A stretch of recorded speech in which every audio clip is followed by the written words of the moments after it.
Assalamualaikum warahmatullahi wabarakatuh.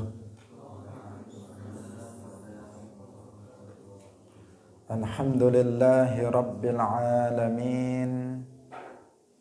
Lahun ni'matu wa lahul fadlu wa lahul thana'ul hasan. Wa salawatullahil barrir rahim wal malaikatil muqarrabin ala sayyidina wa maulana Muhammadin wa ala alihi wa ashabihi tayyibin at-tahirin. Allahumma la sahla illa ma ja'altahu sahla wa anta taj'alul hazna idza syi'ta sahla. Allahumma arzuqna al-ikhlasa fi niyyati wal qawli wal amal. Wa ba'du. Ila nabiyil Mustafa sallallahu alaihi wasallam wa ikhwanihi minal anbiya'i wal mursalin wa syuhada'i was salihin, khususan ila sultanil awliya Syekh Abdul Qadir Al-Jilani wa Syekh Ahmad Ar-Rifai wa Syekh Bahaidin An-Naqsyabandi wa Syekhina Abdullah Al-Harari wa ila arwahi muassisi jam'iyyati Nahdlatul Ulama Syekh Muhammad Hashim Ash'ari wa Syekh Bisri Sansuri wa Syekh Abdul Wahab Hasbuwah wa ila arwahi jami'i ahli al-qubur minal muslimin wal muslimat. Al-Fatihah. A'udzu billahi minasy syaithanir rajim. Bismillahirrahmanirrahim. Alhamdulillahi rabbil alamin. Ar-Rahmanir Rahim. Maliki yaumiddin. Iyyaka na'budu wa iyyaka nasta'in. Ihdinas siratal mustaqim. Siratal ladzina an'amta 'alaihim ghairil maghdubi 'alaihim waladdallin. Amin. Hadirin hadirat kaum muslimin muslimat pemirsa Madu TV rahimakumullah. Alhamdulillah, kita bersyukur kepada Allah Subhanahu wa taala. Pagi hari ini Allah Subhanahu wa taala kembali melimpahkan taufiknya kepada kita semuanya sehingga kita memiliki kemampuan untuk melakukan amal soleh di bulan Ramadan ini, yaitu salah satunya dengan menghadiri majelis ilmu, di mana hadir dalam majelis ilmu memiliki keutamaan yang luar biasa, bahkan pahalanya lebih besar dibandingkan dengan sholat sunnah 1000 rakaat. Semoga Allah Subhanahu wa taala menerima amal soleh yang kita lakukan ini. Amin ya rabbal alamin. Salawat dan salam semoga tetap terlimpahkan kepada Nabi Agung Nabi Muhammad sallallahu alaihi wasallam, para sahabatnya, keluarganya, serta seluruh umat Islam yang mengikuti beliau ila yaumil qiyamah. Hadirin rahimakumullah, kita masih dalam pembahasan bab sifatis shalah. Wa an Abdillah bin Abi Aufa. Jangan lupa untuk mengikhlaskan niat lillahi ta'ala. Wa an Abdullah bin Abi Aufa radhiyallahu ta'ala anhuma qala jaa rajulun ila nabiyyi sallallahu alaihi wasallam faqala inni la astati'u an akhudha minal qur'ani syai'an fa'allimni madza yujzi'uni minhu. Ja'a wastaqa sapa rajulun wong lanang ilan nabiyyi maring Kanjeng Nabi sallallahu alaihi wasallam. Faqala, nuli ngucap sapa rajul, inni sak temene ingsun iku la astati'u, ora kuwasa sapa ingsun an akhudha ing yanto ngalap sapa ingsun minal Qur'ani saking Al-Qur'an syai'an ing suci-wici. Fa'allimni mongko ngulango panjenengan ing ingsun ma ing barang yujziuni kang nyukupi apa ma ing ingsun minhu saking Al-Qur'an. Qala Subhanallah. Qala jawab sapa Kanjeng Nabi, subhanallahi walhamdulillah wa la ilaha illallah wallahu akbar wa la haula wa la quwwata illa billahil aliyyil azim. Al hadis rawahu Ahmad wa Abu Dawud wa Nasa'i wa sahahahu Ibnu Hibban wa Daraqutni wal Hakim. Hadirin rahimakumullah, hadis ini menjelaskan tentang orang yang tidak mampu untuk membaca suratul Fatihah. Disebutkan bahwa ada seorang laki-laki datang kepada Rasulullah sallallahu alaihi wasallam. Kemudian laki-laki itu mengatakan, "Aku tidak bisa untuk membaca Al-Quran, membaca Fatihah dan juga Al-Quran yang lainnya. Maka ajarkanlah kepadaku apa yang bisa mencukupiku." Artinya yang bisa menggantikan dari bacaan Al-Quran itu. Kemudian Rasulullah menjawab, bacalah subhanallah walhamdulillah wa la ilaha illallah wallahu akbar wa la hawla wa la quwwata illa billahil aliyyil azim. Hadirin rahimakumullah, di sini para ulama menjelaskan berdasarkan hadis ini bahwa membaca suratul Fatihah itu ruknun min arkanis sholat, salah satu rukun dari rukun-rukun sholat. Yang sholat tidak sah kecuali dengan membaca suratul Fatihah. Tetapi sebagian orang tidak bisa membaca suratul Fatihah, tidak bisa sama sekali. Ada yang nggak bisa dalam mengucapkan misalnya beberapa huruf dalam Al-Quran, dalam suratul Fatihah.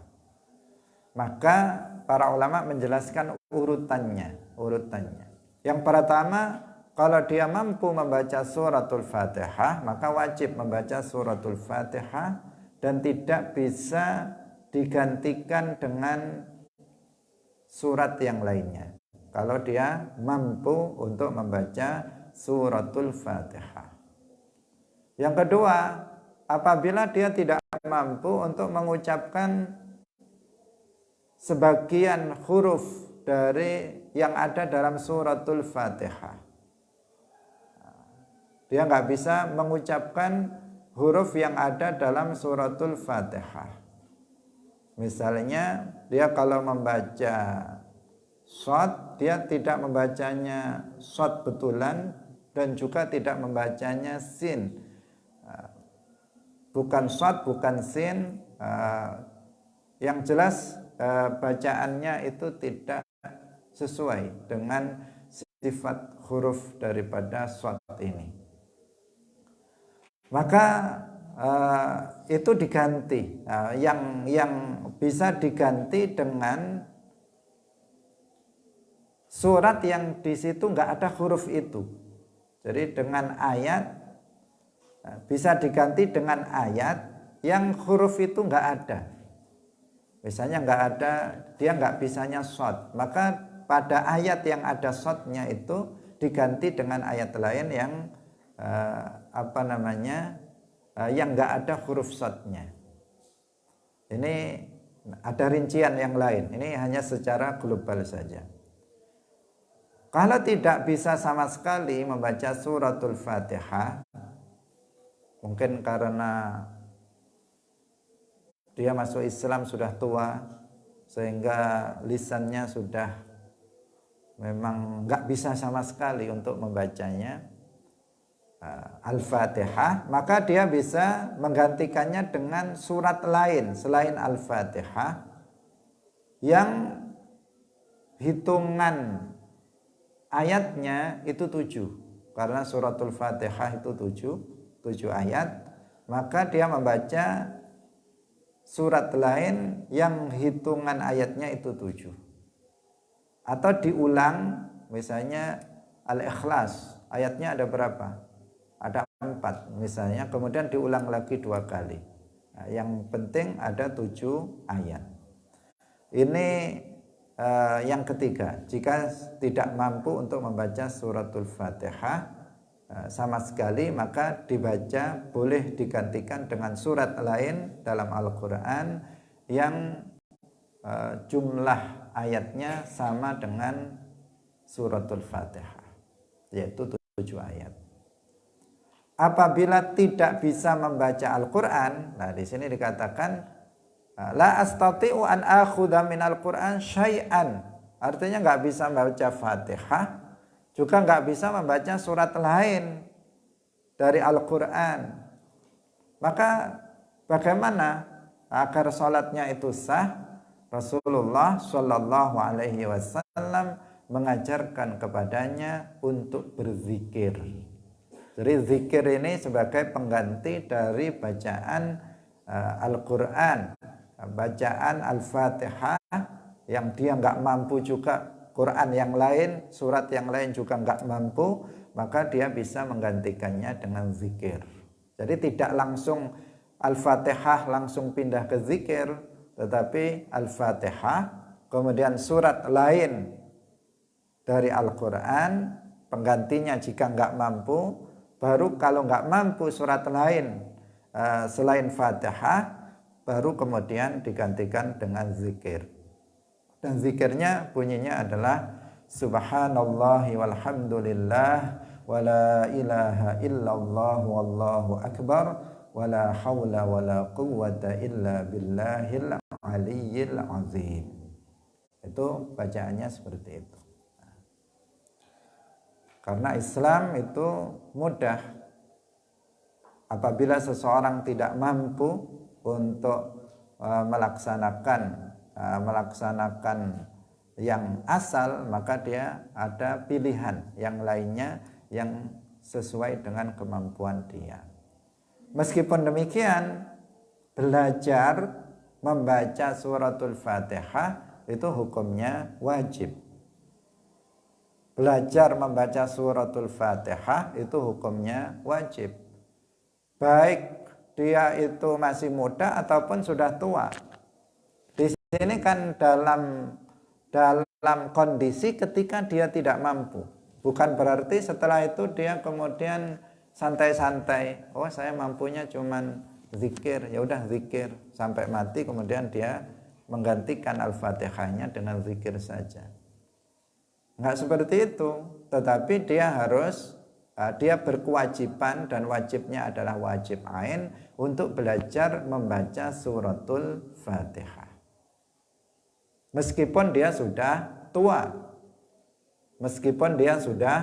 tetap wajib ain baginya untuk belajar suratul Fatihah. Kondisi ini kan kondisi ketika dalam kondisi misalnya, ini contoh ya, kondisi seseorang sudah misalnya tua, baru masuk Islam. Ketika seseorang baru masuk Islam itu sudah wajib sholat atau belum? Sudah wajib. Wajibnya itu tidak nunggu nanti bisa, tetapi begitu seseorang itu masuk ke dalam agama Islam, maka dia sudah berkewajiban untuk menjalankan sholat.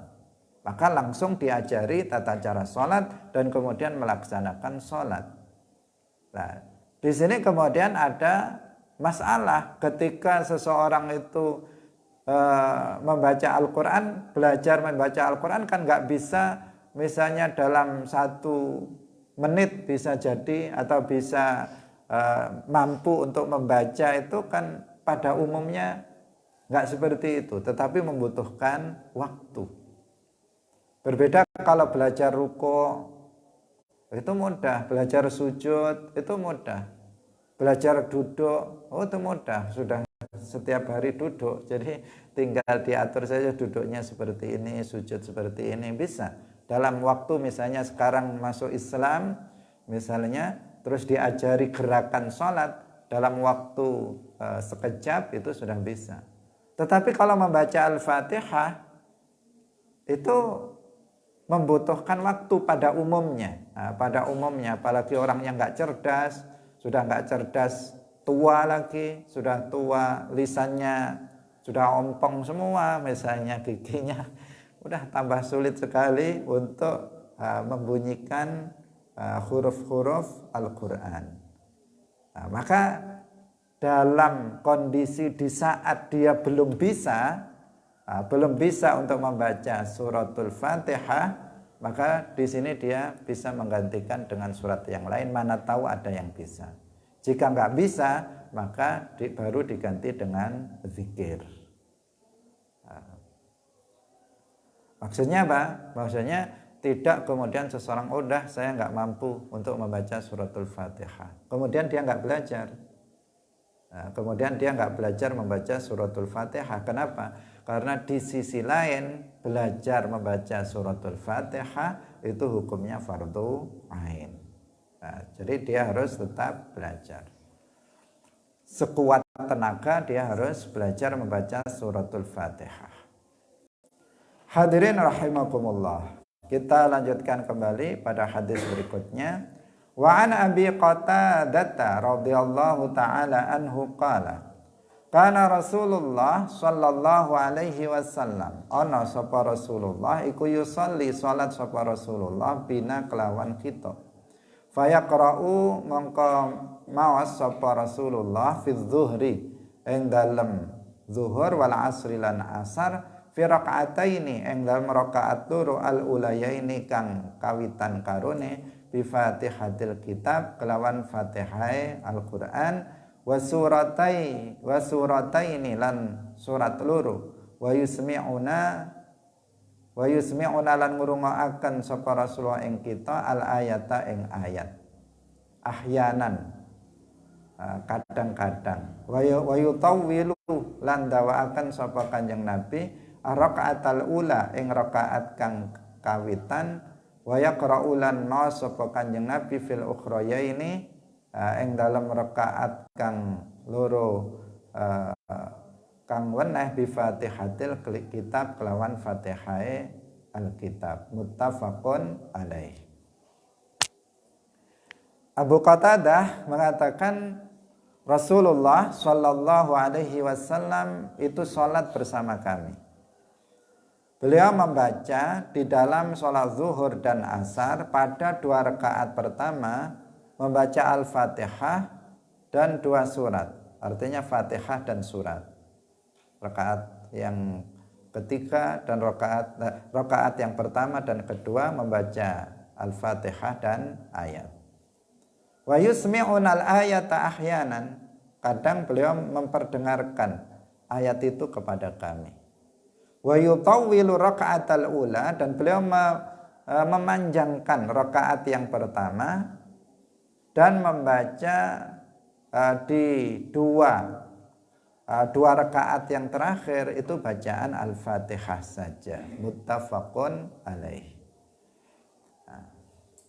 Hadirin rahimakumullah, di sini menunjukkan bahwa dalam sholat zuhur dan asar kan 4 rakaat. Sama juga dengan sholat Isya juga 4 rakaat. Sholat maghrib 3 rakaat. Di sini untuk sholat zuhur dan asar 2 rakaat yang pertama itu yang dibaca Al-Fatihah dan juga surat. Al-Fatihah dan juga surat. Itu rakaat pertama dan rakaat yang kedua. Sedangkan pada rakaat yang ketiga dan keempat itu hanya membaca Al-Fatihah saja. Ini sudah kita lakukan ya. Jadi membaca suratnya itu hanya pada rakaat pertama dan yang kedua. Sedangkan pada rakaat yang ketiga dan keempat itu tidak ada bacaan suratnya, hanya bacaan Al-Fatihah. Kalau maghrib 2 rakaat pertama ada suratnya, kemudian pada rakaat yang ketiga itu hanya Al-Fatihah saja. Nah, di sini dikatakan wa yusmi'unal ayata ahyanan. Terkadang Nabi itu memperdengarkan ayat yang dibaca meskipun di waktu zuhur atau asar. Nah, ini apa? Kadang-kadang. Nah, kadang-kadang terkadang beliau memperdengarkannya kepada para sahabat yang sholat di belakang beliau. Nah, jadi di rakaat pertama dan kedua kita disunnahkan untuk membaca surah selain Al-Fatihah. Yang afdal atau yang lebih utama kita membaca surat itu surat yang kamilah, surat yang lengkap, itu yang lebih utama. Artinya seperti membaca suratul Ikhlas satu surat lengkap, atau membaca An-Nas surat lengkap, At-Takatsur satu surat lengkap, Al-Kafirun satu surat lengkap. Itu yang lebih utama, al-ahsan. Dibandingkan apabila seseorang misalnya membaca satu halaman surat Al-Baqarah tetapi satu halaman saja, kemudian nggak sampai akhir surat. Nah, itu lebih baik membaca satu surat saja meskipun pendek tetapi sempurna dari ayat pertama sampai akhir. Itu al-ahsan. Tetapi bukan berarti nggak boleh.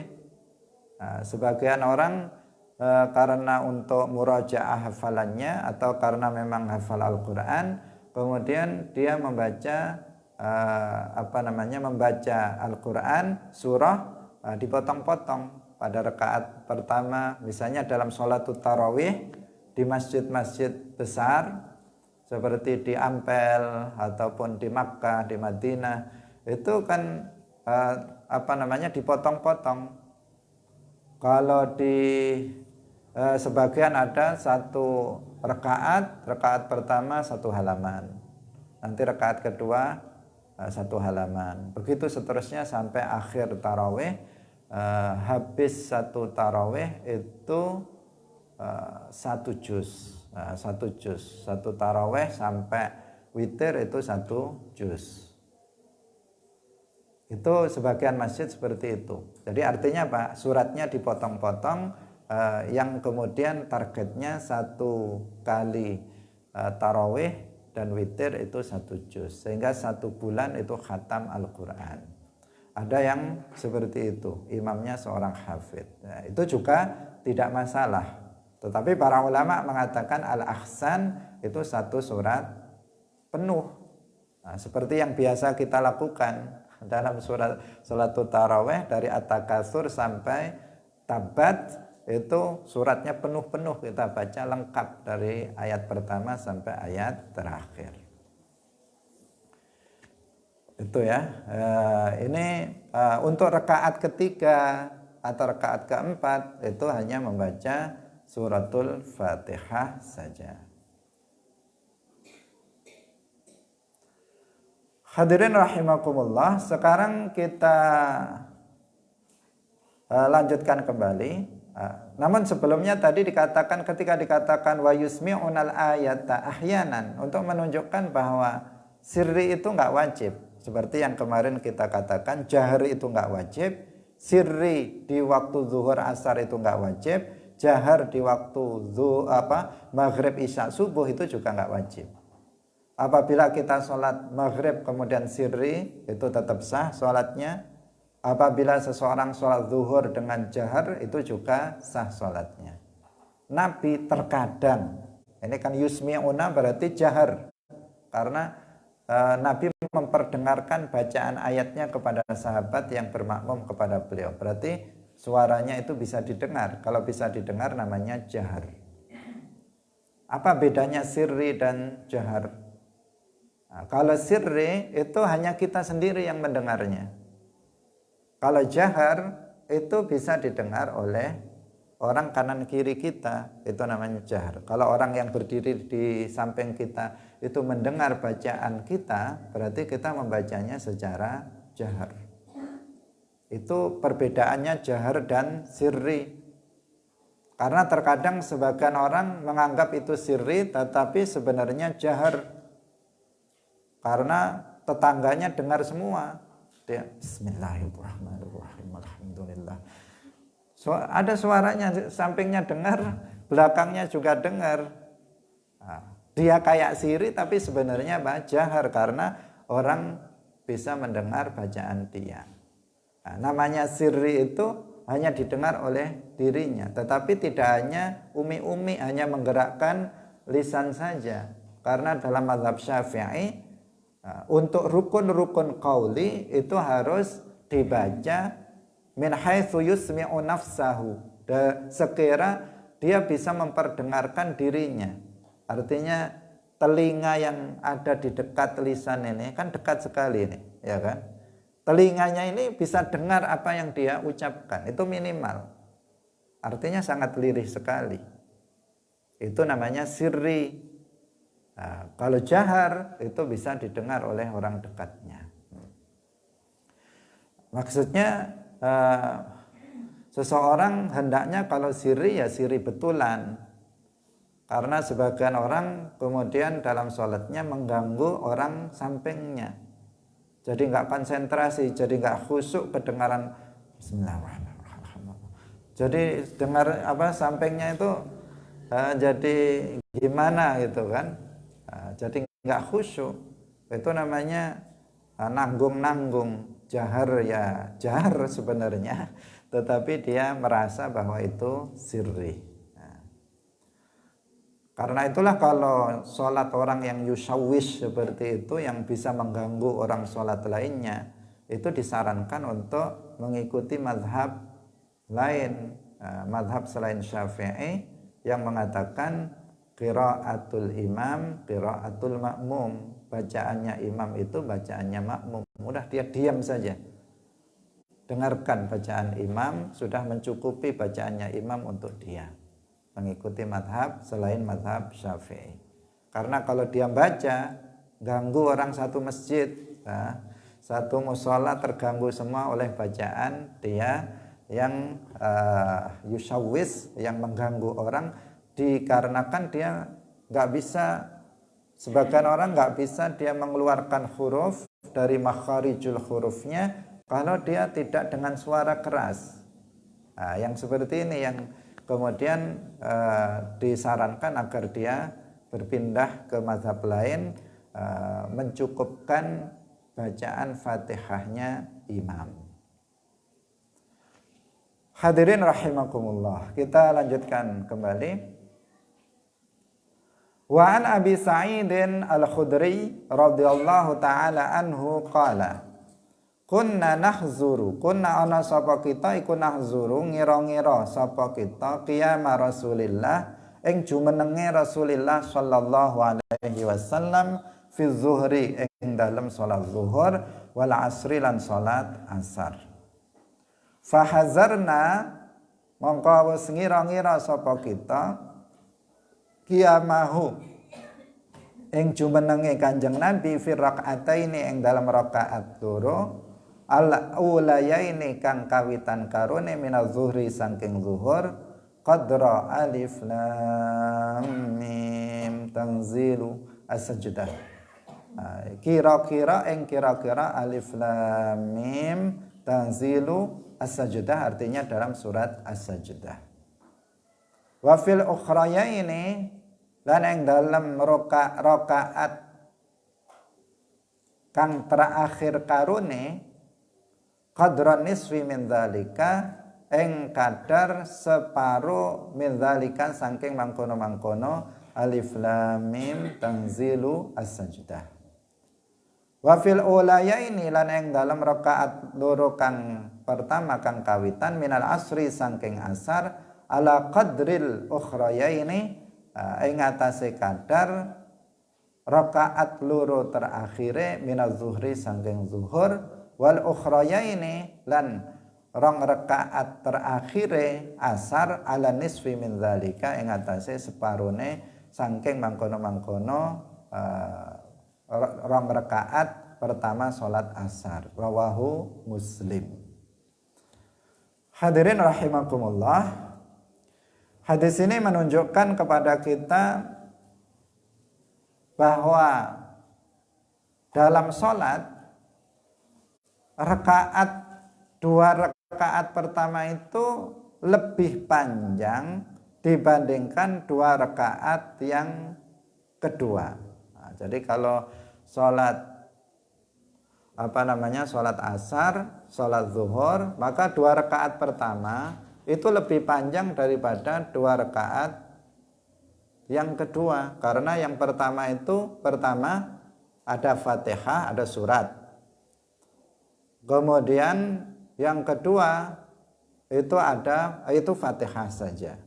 Tetapi di sini kan disebutkan ini ngira-ngira, perkiraan ya. Perkiraan yang disampaikan oleh para sahabat terhadap sholatnya Nabi dalam sholat zuhur dan asar, bahwa dua rakaat pertama dari sholat zuhur itu kadarnya membaca suratus sajdah. Itu kadarnya, kadar waktunya. Berarti ya agak lama ya. Suratus sajdah berapa ayat itu? Agak panjang. Kemudian pada rakaat yang kedua itu separuh dari suratus sajdah perkiranya. Bukan membaca suratus sajdah di sini apa? Perkiraan waktunya untuk dua rakaat pertama itu mencukupi untuk membaca suratus sajdah. Untuk dua rakaat yang kedua dalam sholat zuhur ini itu mencukupi untuk separuh dari surat as-sajdah.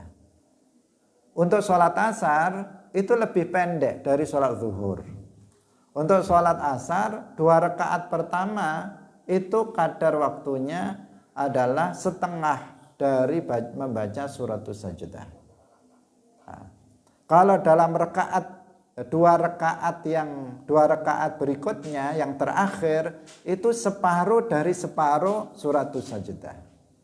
Jadi suratus sajdah tadi kan kalau asar separuhnya. Nah, kemudian separuh dari suratus sajdah. Kalau dua rakaat yang terakhir separuhnya dari separuh surat as-sajdah. Menunjukkan apa? Menunjukkan pertama, waktu asar itu sholat asar lebih pendek dibandingkan sholat zuhur. Karena pada dasarnya di waktu sholat zuhur itu orang masih bersemangat untuk melakukannya dibandingkan dengan sholat asar ketika sudah waktu itu sore.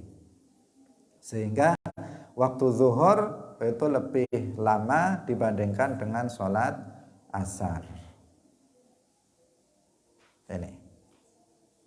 Tetapi tentu saja di sini seseorang kalau sholat menjadi imam, dia harus memperhatikan makmum seperti yang sudah kita sampaikan dalam pertemuan sebelumnya. Harus memperhatikan kondisi makmum. Pertama, dia sholat itu di mana? Apakah dia sholat di masjid yang tertutup, artinya tidak ada lalu lalang orang sholat di situ, yang hanya khusus jamaahnya, misalnya yang jamaah di situ hanya anak pondok saja, nggak ada yang lainnya.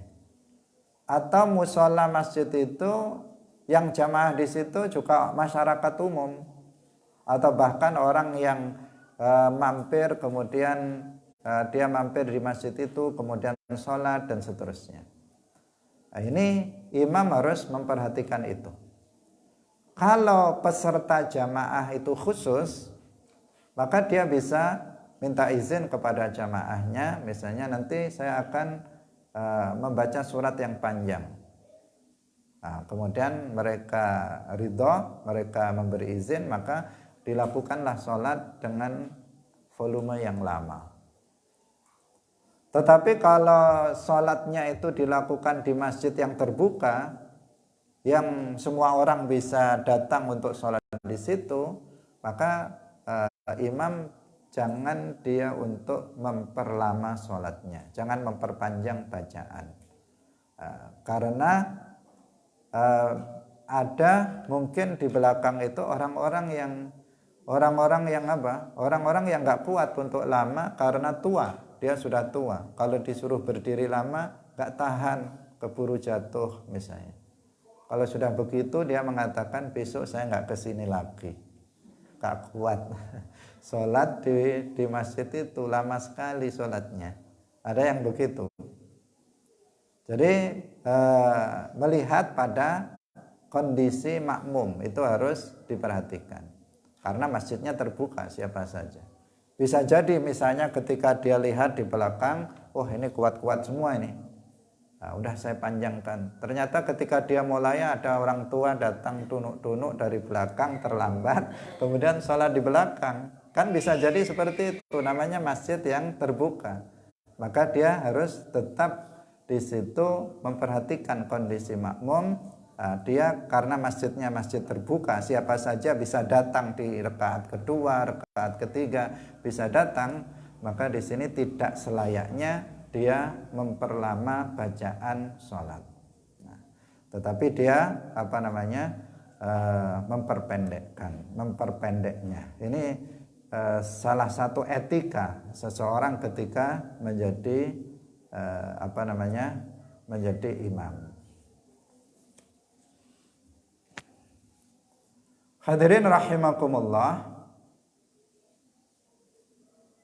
Karena sekarang model ya, orang sholat dengan rakaat panjang, dengan mengkhatamkan Al-Quran dan sebagainya, itu sudah tren ya, menjadi tren.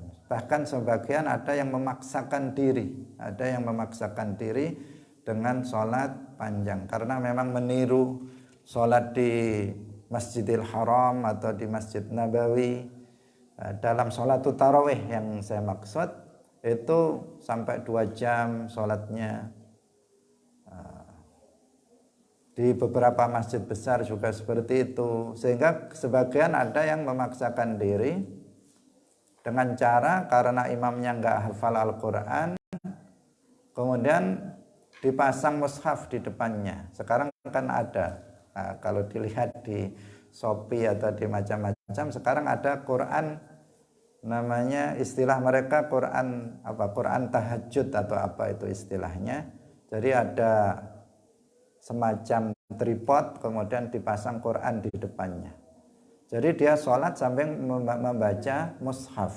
Nah, itu memaksakan diri karena nggak hafal Al-Quran, pengen membaca dalam sholat itu yang panjang-panjang. Meskipun dalam mazhab Syafi'i memang itu diperbolehkan, tetapi ada mazhab lain yang mengatakan kayak begitu nggak sah. Ada mazhab lain yaitu dalam mazhab Maliki. Nah, karena itulah maka ya sebaiknya dihindari. Kalau memang ada yang hafal, ya yang hafal itu yang jadi imam. Kalau memang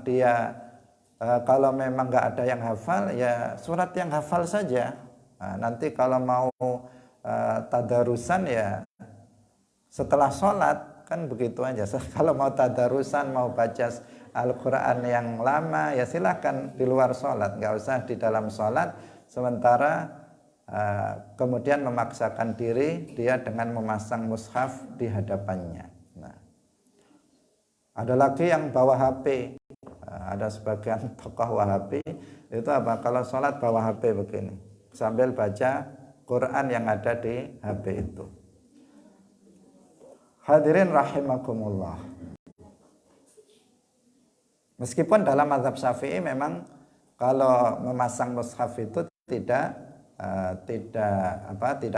haram, juga tidak makruh.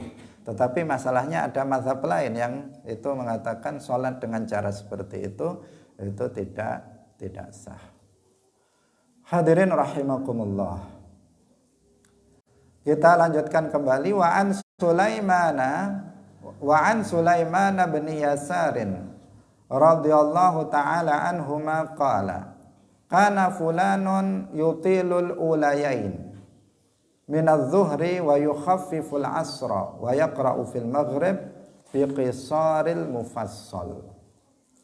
Kana ana sapa fulanun fulan iku yutilu dawaaken sapa fulan al-ulayaini ing rakaat loro kang kawitan minaz zuhri saking zuhur wa yukhaffifulan wa yukhaffifu lan ngringanaken sapa fulan al asra ing asar wa yaqra'u lan maca sapa fulan fil maghribi ing dalam waktu maghrib bi qisaril mufassali kelawan pendeke surat al mufassal wa fil isya'i lan ing dalam salat isya bi wasatihi kelawan separone mufassal wa fi subhi lan ing dalam waktu subuh bitiwalihi kelawan dawane al-mufassal. Faqala Abu Hurairah ma shallaitu ora salat sapa ingsun wara'a ahadin ing dalem burine salah sijine wong asbaha kang nyerupani salatan apane salatan salate bi Rasulillahi kelawan Rasulillah sallallahu alaihi wasallam min hadza saking iki akhrajahu Nasa'i bi isnadin sahih. Ini kita dalam hadis-hadis yang kita sebut ini menjelaskan tentang bagaimana sholatnya Nabi, apa yang dibaca oleh Nabi dari surat-surat apa yang dibaca, kemudian kadar lamanya sholat Nabi. Ini menjelaskan tentang itu. Disebutkan bahwa ada seseorang itu memperlama sholatnya di dua rakaat dari sholat zuhur dan meringankan di sholat asar. Nah, seperti yang tadi, waktu zuhur, sholat zuhur lebih panjang dari sholat asar. Dan dalam sholat maghrib itu membaca qisarul mufassal. Jadi ada namanya al-mufassal, surat-surat mufassal itu mulai surat Qaf sampai akhir Al-Quran, sampai An-Nas. Itu namanya surat-surat mufassal. Jadi mulai dari surat Qaf sampai akhir Quran, yaitu sampai surat An-Nas, itu namanya surat mufassal. Disebut mufassal, para ulama beda-beda pendapat. Di antaranya karena memang suratnya pendek-pendek. Kemudian yang kedua ada yang mengatakan, jadi ayatnya itu ada ayatnya pendek-pendek, kemudian banyak wakofnya karena pendek-pendek sehingga banyak wakofnya sehingga disebut mufassal. Artinya beda-beda para ulama dalam memaknai mufassal. Tetapi surat mufassal itu dimulai dari surat Qaf sampai An-Nas. Itu mufassal. Seperti juz amma itu berarti semuanya mufassal. Nah, namanya surat Al-Mufassal. Al-Mufassal itu ada tiwalul mufassal, ada wasatul mufassal, ada qisarul mufassal. Nah, disampaikan di sini bahwa Nabi kalau dalam sholat maghrib itu membaca qisarul mufassal, berarti surat Al-Mufassal yang pendek-pendek. Kalau dalam sholat isya itu yang pertengahan. Nah, enggak terlalu pendek, enggak terlalu panjang. Kalau dalam subuh itu beliau membaca surat Tiwalal Mufassal. Ini adalah Abu Hurairah mengatakan, saya tidak sholat di belakang seseorang yang lebih serupa sholatnya dengan sholatnya Rasulullah dari ini. Artinya sholat yang dilakukan orang itu dengan bacaan-bacaan tadi itu yang paling sesuai atau yang paling serupa dengan sholatnya Rasulullah Shallallahu Alaihi Wasallam. Akhrajahu Nasa'i bi isnadin sahih. Tetapi apakah Nabi itu selalu seperti itu, selalu Al-Mufassal yang dibaca, surat Al-Mufassal yang dibaca, itu adalah sepanjang sepengetahuan dari Abu Hurairah. Karena dalam riwayat hadis yang lain, Rasulullah ternyata membaca surat lain juga selain Mufassal.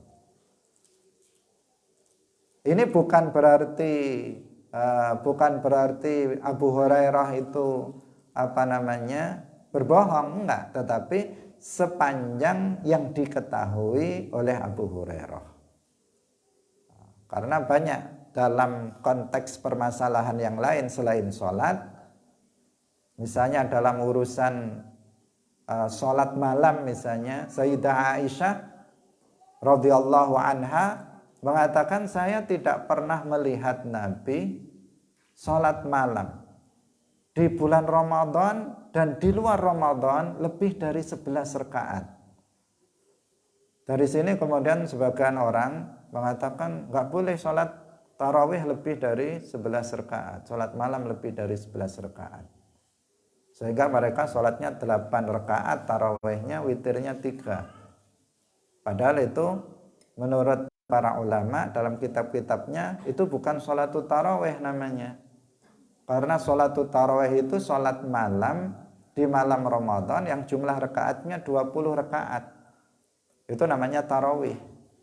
Kalau kurang atau lebih, maka itu namanya qiyamul Ramadan, qiyamul lail yang ada di malam Ramadan. Minimal boleh dilakukan minimal 2 rakaat, maksimalnya tidak ada ketentuan, tidak ada batasan. Qiyamul lail, sholatul lail masna masna. Fa idza khasya ahadukum as-subha falyutir.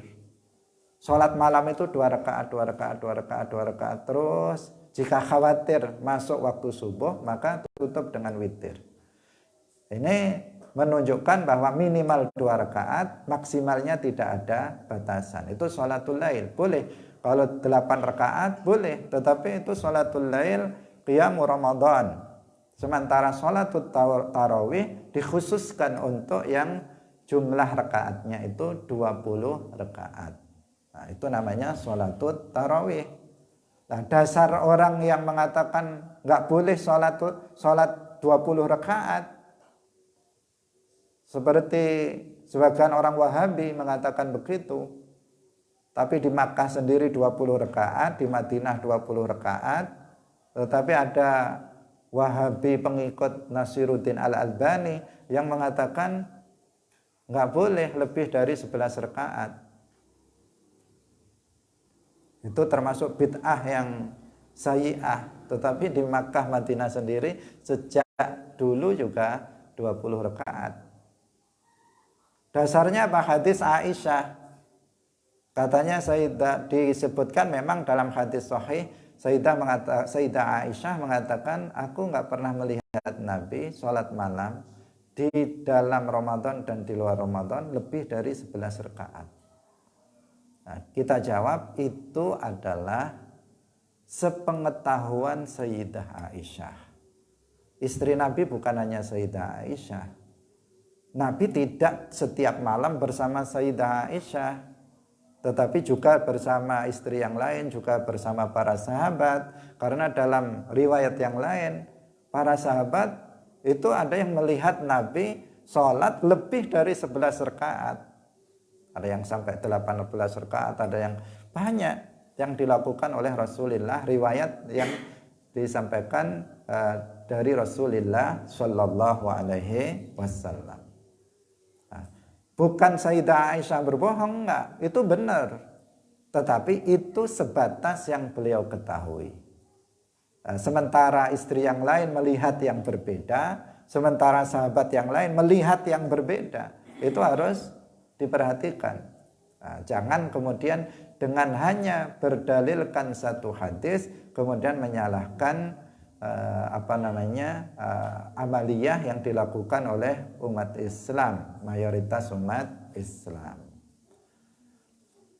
Ini juga demikian, membaca surat-surat ini, misalnya Qisarul Mufassal dalam sholat asar, kemudian dalam sholat maghrib, kemudian Wasatul Mufassal dalam sholat isya, kemudian Tiwalul Mufassal dalam sholat subuh. Ini juga sepengetahuan Abu Hurairah. Nah, kita lihat hadis berikutnya. Ini yang membuktikan. Wa an Jubair bin Mut'im radhiyallahu taala anhu qala, sami'tu wasngrungu sapa ingsun Rasulullah ing Rasulullah sallallahu alaihi wasallam yaqra'u fil maghribi bit-tur, muttafaqun alaih. Yaqra'u ma'a sapa Kanjeng Nabi fil maghribi ing dalam salat maghrib bituri kelawan surat At-Tur. Itu mufassal atau bukan? Bukan, itu bukan mufassal. Berarti menunjukkan Nabi juga terkadang membaca selain surat mufassal, tapi biasanya itu membaca surat mufassal. Tapi juga tidak menafikan bahwa beliau juga membaca selain surat yang mufassal.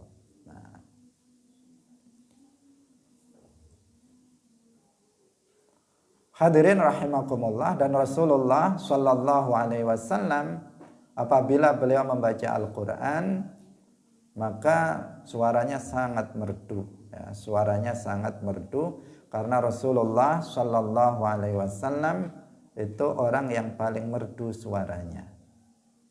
Dalam hadis disebutkan, ma ba'atsallahu nabiyyan illa hasanal wajhi hasanas sauti wa inna nabiyyakum ahsanuhum wajhan wa ahsanuhum sautan. Tidaklah Allah mengutus seorang nabi kecuali dia tampan wajahnya dan merdu suaranya.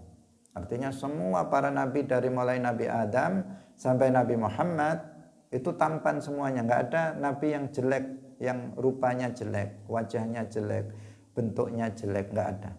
Apalagi dikatakan seperti kera, nggak ada. Seseorang yang mengatakan Nabi Adam kayak kera, maka dia telah mencaci Nabi Adam alaihissalam dan menghina seorang nabi, hukumnya kufur. Nabi Adam alaihissalam seorang yang tampan. Seluruh para nabi itu tampan wajahnya. Ma ba'atsallahu nabiyyan illa hasanal wajhi hasanas sauti, suaranya semuanya merdu semuanya. Nggak ada yang suaranya kempreng jelek, nggak ada. Wa inna nabiyyakum, dan sesungguhnya nabi kalian yaitu Nabi Muhammad ahsanuhum wajhan, yang paling tampan wajahnya, wa ahsanuhum sautan, dan yang paling merdu suaranya. Nabi yang paling terkenal ketampanannya Nabi Yusuf alaihissalam, tetapi masih kalah dengan Nabi Muhammad sallallahu alaihi wasallam. Nabi Yusuf dikatakan beliau diberi separuh ketampanan. Nabi Muhammad diberi seluruh ketampanan. Ketampanan Nabi Muhammad itu mengeluarkan haibah dari setiap orang yang memandangnya. Sehingga para sahabat mengatakan, setiap sahabat yang melihatnya selalu mengatakan, saya nggak pernah melihat orang yang lebih tampan dari Rasulullah Sallallahu Alaihi Wasallam. Orang Nabi yang paling terkenal suaranya merdu siapa? Nabi Dawud alaihissalam. Tetapi suara Nabi Muhammad itu lebih merdu dari suaranya Nabi Dawud alaihissalam. Sehingga salah satu sahabat namanya Abu Musa al-Ash'ari ini juga dikenal sebagai orang yang merdu suaranya kalau membaca Al-Quran, luar biasa. Sehingga disebutkan dalam hadis, laqad u'tiya Abu Musa mazamir Dawud. Artinya Abu Musa al-Ash'ari itu diberikan keutamaan oleh Allah berupa suara yang merdu. Suara yang merdu yang mendekati kemerduannya suaranya Nabi Dawud alaihissalam. Mazamir Dawud di situ artinya bukan mizmar seruling, bukan artinya Nabi Dawud itu meniup seruling seperti yang dikatakan oleh sebagian orang. Mazamir Dawud berarti Nabi Dawud itu bawa seruling. Enggak, ada sebagian orang yang memahaminya keliru. Mazamir itu adalah ibarah dari merdunya suara. Merdunya suara Nabi Dawud alaihissalam. Hadirin rahimakumullah, Rasulullah Sallallahu Alaihi Wasallam itu yang paling merdu suaranya dan yang paling tampan suaranya. Semoga kita semuanya diberikan karunia untuk bisa bermimpi melihat Rasulullah Sallallahu Alaihi Wasallam di dalam tidur kita, karena seseorang yang bermimpi melihat Rasulullah dalam tidurnya maka insya Allah akan mendapatkan husnul khatimah. Barakallahu fikum wallahul muwaffiq ila aqwamit thariq. Wassalamualaikum warahmatullahi wabarakatuh. La ilaha illallah Allahumma salli ala sayyidina Muhammad wa ala alihi wa sahbihi wa sallim. Rabbi ghfirli wa liwalidayya wa lil mu'minina wal mu'minat.